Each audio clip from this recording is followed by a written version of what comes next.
नहीं, देखिए, बीजेपी तो मानसिक रूप से बीमार पार्टी है एक, और देश को बांटने वाली, देश को बर्बाद करने वाली पार्टी है।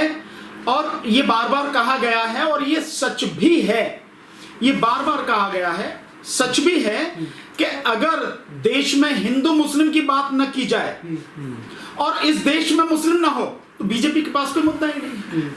बीजेपी के पास जातिवाद और धर्मवाद और सांप्रदायिकता, इसके अलावा कोई मुद्दा ही नहीं है।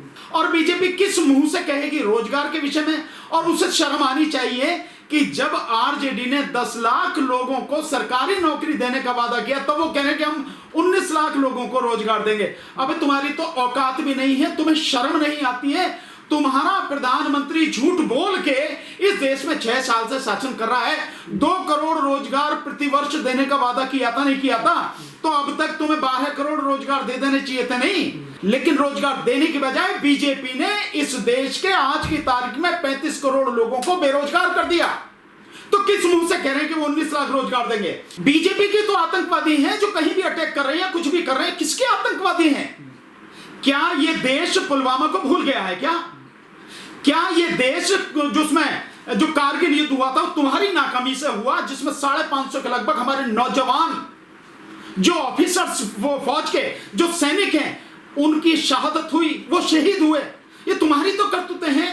क्यों बिहार के लोग रिश्तेदार लगे, जमाई लगते हैं, इनके दामाद लगते हैं कि जिन्हें जो वो फ्री में देने की बात कर रहे हो, और अभी तो बनी नहीं है। बाहर के लोग, जो बाकी बिहार से बाहर के जो लोग हैं, वो क्या हैं? वो दुश्मन है तुम्हारे। गुलामों को ये कहा जाए तुझे ये करना, हुजूर सरकार यही करूंगा, माई बाप। तो गुलाम है गोदी मीडिया जिसकी बात कर रहे हो। गोदी मीडिया अगर शांत हो जाए या ईमानदारी से काम करने लगे, उसी दिन औकात पता लग जाएगी। सरकार 6 महीने में केंद्र की सरकार चली जाएगी जिस दिन गोदी मीडिया अगर ईमानदारी से काम करने लगेगा।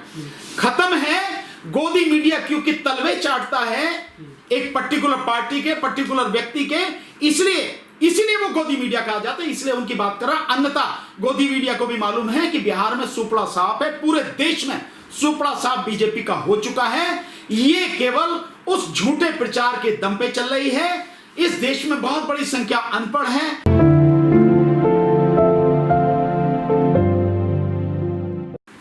असली मुद्दे किसी भी देश के लिए, हमारे देश के लिए नहीं, किसी भी देश के लिए, किसी भी प्रदेश के लिए, किसी भी राजनीतिक पार्टी के लिए, किसी भी सरकार के लिए अगर होने चाहिए तो नंबर 1 देश की, प्रदेश की शिक्षा, लोगों की शिक्षा, वहां रहने वाले जो लोग हैं उनकी शिक्षा, बढ़िया शिक्षा, सबसे बढ़िया शिक्षा होनी चाहिए। नंबर जो दूसरा मुद्दा है वो होना चाहिए उनका स्वास्थ्य से संबंधित मुद्दा, कि उनकी स्वास्थ्य सुविधाएं ऐसी उनको उपलब्ध कराई जाए कि किसी भी गरीब से गरीब व्यक्ति को भी अच्छी से अच्छी स्वास्थ्य सुविधा उपलब्ध हो सके, उसे दिक्कत नहीं होनी चाहिए। और तीसरा जो सबसे बड़ा मुद्दा है वो मुद्दा है रोजगार का। अगर रोजगार होगा तो लोगों का जीवन स्तर ऊंचा उठेगा। शिक्षा, स्वास्थ्य, रोजगार, इन्हीं से लोगों के जीवन का स्तर ऊंचा उठता है। कोई भी देश, प्रदेश, कोई भी समाज तरक्की करता है, ये बेसिक जो मतलब उसके आधार हैं ये हैं। लेकिन बीजेपी के पास ये बिंदु नहीं है। अगर इस साल का भी मान लिया जाए कि ये जो टेन्योर तुम्हारा दूसरा चल रहा है उसको छोड़ दो, तो 10 करोड़ लोगों को रोजगार देना चाहिए था कि नहीं?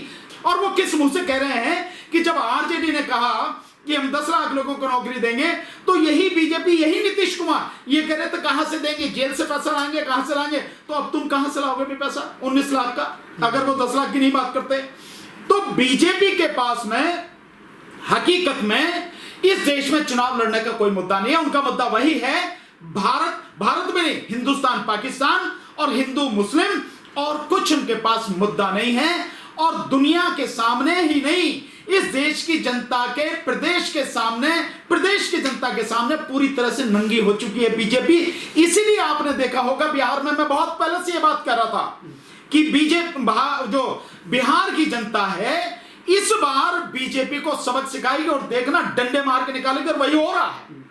ये मैं नहीं कह रहा, आप देख रहे हैं सोशल मीडिया पर लगातार चल रहा है कि कैसे उनके विधायकों को, उनके सांसदों को, उनके मंत्रियों को लोग गांव में नहीं घुसने दे रहे हैं, वहां से भगा रहे हैं, बात सुनने को तैयार नहीं है, डंडे मार के भगा रहे हैं। तो जो कर्म है उनके, वो सबके सामने हैं, और उनके कर्म ही इस तरह का उन्होंने माहौल बनाया कि आज लोग उन्हें नफरत कर रहे हैं। पसंद तो बहुत दूर की बात है, नफरत। और उसी का एक नतीजा है कि तेजस्वी की जो मीटिंग्स है उनमें अंधाधुंध भीड़ है, और प्रधानमंत्री की जो मीटिंग्स हो रहे हैं उनमें कुर्सियां खाली पड़ी, और वो भी किराए का। आपने देखा बच्चे तक मीटिंग में, बच्चे, प्रधानमंत्री की मीटिंग में बच्चों का क्या काम है भाई? 5-5, 7-7 साल के, 8-8, 10-10 साल के जो बच्चे हैं वो बैठे कुर्सियों पे, ये स्थिति है। तो आप इससे समझ सकते हैं कि कितना उनका ग्राफ जनता में खत्म हो चुका है। जबकि जो मीडिया दिखा रहा है तो 72% मोदी को चाहते हैं, मोदी को कोई नहीं चाहता है, मीडिया तुम्हारा, इसलिए तुम दिखा रहे हो। देश किसी को भूला नहीं है कि तुमने कैसा सब कुछ किया है, किस तरह के तुम हिंसक हो, किस तरह के तुम जिस तरह का मतलब नरसंहार करना, ये तुम्हारी फितरत रही है। तो अगर कोई आतंकवादी हमला करेगा देश में तो तुम्हारा ही होगा, तुम्हारा ही प्लान किया हुआ होगा जिसे तुम दिखाओगे, अन्यथा तो देश में कोई आतंकवादी घुस सकता है क्या?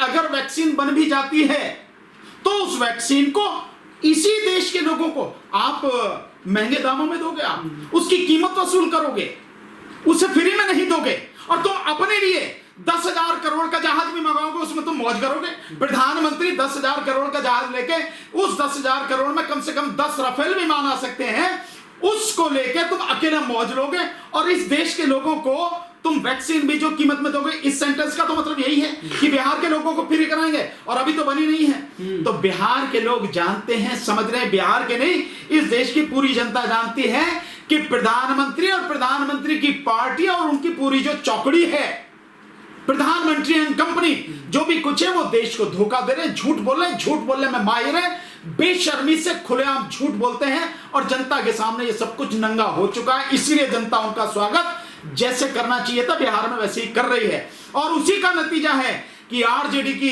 जो तेजस्वी की मीटिंग उनमें अंधाधुंध भीड़ आ रही है, पब्लिक आ रही है, और वो बिना बुलाए हैं वो लोग। वो ऐसे नहीं कि उनको किराए पे लाया गया है, जैसे बीजेपी किराए पे लाती है 500 रुपए देके, उनके लिए किराया भी फ्री, 500 रुपए भी देती है, और उनको जो खाना भी देती है, वैसे नहीं है। वो सब अपनी इच्छा से आए हैं, बदलाव चाहते हैं, बदलाव होगा।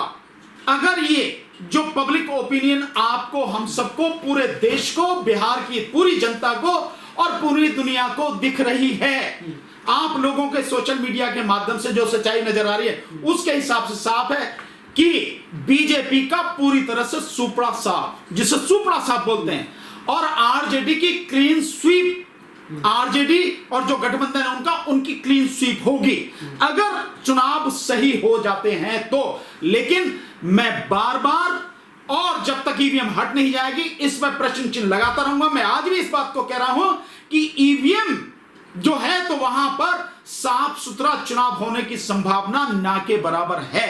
अगर होता है तो आरजेडी की सरकार बनेगी, नहीं होता है तो आप जानते हैं किसकी सरकार बनेगी।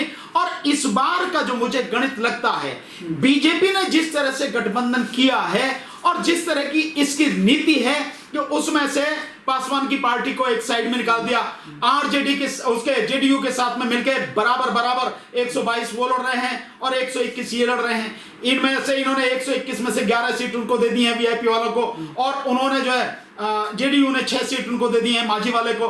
तो वो एक चीज है, लेकिन जो आधी सीटों का इन्होंने किया है, मुझे ये समझ में आ रहा है कि ये इस बार इस चुनाव में, बिहार के इस चुनाव में इसको जेडीयू को यानी नीतीश कुमार को, पलटू महाराज को और पासवान की पार्टी को, दोनों को बीजेपी ठिकाने लगा देगी और अपने दम पे एक सबसे बड़ा दल उभर के आके सत्ता वहां अपने दम पे बनाने की कोशिश में है बीजेपी। और इसी हिसाब से ईवीएम में सेटिंग वगैरह सब कुछ की जाएगी, मेरा अपना यह है। अन्यथा जो ये चाल चले ऐसा नहीं होता। और शायद इसी चाल को समझ के नीतीश कुमार जी ने कहा है कि प्रधानमंत्री जो भी मीटिंग करेंगे यहां पर हम उसमें शामिल रहेंगे, अगर हमारे बिना मीटिंग करेंगे तो होने मीटिंग में नहीं, हम कोई गठबंधन नहीं रहेगा, हम मीटिंग में शामिल नहीं होंगे अगर ऐसा होगा तो उन्हें समझ में आ गया। और बीजेपी इसीलिए बार बार इस बात को कह रही है कि चाहे सीटें कम आए या ज्यादा आए, नीतीश कुमार ही मुख्यमंत्री रहेंगे। क्यों?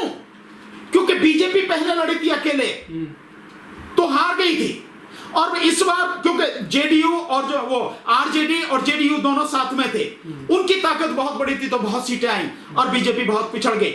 लेकिन इस बार क्योंकि आरजेडी के साथ में जेडीयू अलग हो गया, तो जेडीयू की जो वोट है, नीतीश कुमार की जो वोट है, वो वोट कहीं खिसक ना जाए, इसलिए उन वोटों को इकट्ठा रखने के लिए, अपने पक्ष में लाने के लिए बार बार बीजेपी की तरफ से, हर नेता की तरफ से यह कहा जा रहा है कि अगर सीटें कम भी आई हमारी वो सीटें हमारी ज्यादा भी आई तो भी हम नीतीश कुमार को ही मुख्यमंत्री बनाएंगे, हम नीतीश कुमार ही मुख्यमंत्री रहेंगे। वो इसीलिए कि ताकि वो वोटें मिल जाएं, और वो वोटें अगर बीजेपी को मिल जाती हैं तो वो अपनी रणनीति में सफल हो जाएगी और फिर वहां सरकार बनाने में उनका जो है उन्हें बहुत आसानी हो जाएगी। और बाकी ईवीएम तो है ही है। ईवीएम अगर नहीं हो तो मैं दावे के साथ कह रहा हूं, बिहार तो छोड़िए, किसी प्रदेश में चले जाइए, अगर ये 25% भी वोट ले आए, 25% की बात मैं कह रहा हूं कि 25% वोट ले आए, सरकार बनाना तो बहुत दूर की बात है। इनकी औकात नहीं है कि 25% भी वोट ले आए पूरे देश में। तो ये स्थिति है ईवीएम की वजह से ये सारा है, अन्यथा इनका कुछ नहीं। और मैं जनता से ये अपील करूंगा कि जितना हो सके ईवीएम का बहिष्कार करो, जहां तक भी हो सके ईवीएम से चुनाव मत होने दो। 15 साल का भाड़ झोंका तूने, 15 साल नीतीश कुमार ने सरकार चलाई है, 15 साल का यहां दे, इतने लोगों का मर्डर हुआ और मैंने इतने लोगों के परिवारों को नौकरी दी। देना हाथ कंगन को आरसी किया और पढ़े लिखे को पारसी किया, बात काहे को कर रहे हो यार? बताओ ना, 15 साल का तुम्हारी पार्टी का तुम्हारे पास रिकॉर्ड है, कितने लोगों की हत्या हुई है? तो तुम बताओ, इतने लोगों की हत्या हुई इन परिवार की और मैंने इन सारे परिवारों को नौकरी दी। तुम नहीं बता रहे तो बकवास करने का मतलब क्या है? ये झूठ बोलने का मतलब क्या है? आप उनसे ये पूछिए कि ये तो सबके हमारी आंखों के सामने लेटेस्ट, आप नौकरी की तो बात ही छोड़ दीजिए, उनकी जो है जिनकी नौकरी है, क्या वो नौकरी सलामत है? बहन बेटियों की इज्जत आबरू लूटी जाती है। अभी हुआ है ना, हुआ, आपने कांड देखा होगा, अभी सब कुछ हुआ दरभंगा वगैरह, जिन कहां ये सब कुछ हो रहा है। तो उसमें क्या किया? उसके परिवार को क्या किया? क्या सपोर्ट किया? कितने लोगों को नौकरी दी? तो लेकिन आपने देखा नहीं है, एक वीडियो मैंने देखा कि योगी जी जैसे उतरे हैं हेलीकॉप्टर से, क्या लोगों ने स्वागत किया, मुर्दाबाद मुर्दाबाद। कोई जाए, योगी जी जाए या कोई जाए, आपने जब काम नहीं किया तो जनता देख रही है और जनता उसी वजह, उसी हिसाब से रेस्पॉन्स भी दे रही है आपको, उसी हिसाब से उसकी प्रतिक्रिया है। और प्रतिक्रिया बहुत साफ है कि जब योगी जी जा रहे हैं तो मुर्दाबाद के नारे लग रहे हैं, हल्ला मचाया जा रहा है, उन्हें भगाया जा रहा। और जब नीतीश कुमार कर रहे हैं तो नीतीश कुमार की जो मीटिंग है उसमें भी लालू प्रसाद यादव जी के जो जिंदाबाद के नारे लग रहे हैं। सब कुछ आपकी आंखों के सामने है। जनता ऐसा नहीं है, एक आपने गाना नहीं सुना बहुत बढ़िया रोटी फिल्म का, ये पब्लिक है, ये सब कुछ जानती है, अजी अंदर क्या है बाहर क्या है ये सब कुछ पहचानती है, ये पब्लिक है, सब कुछ जानती है।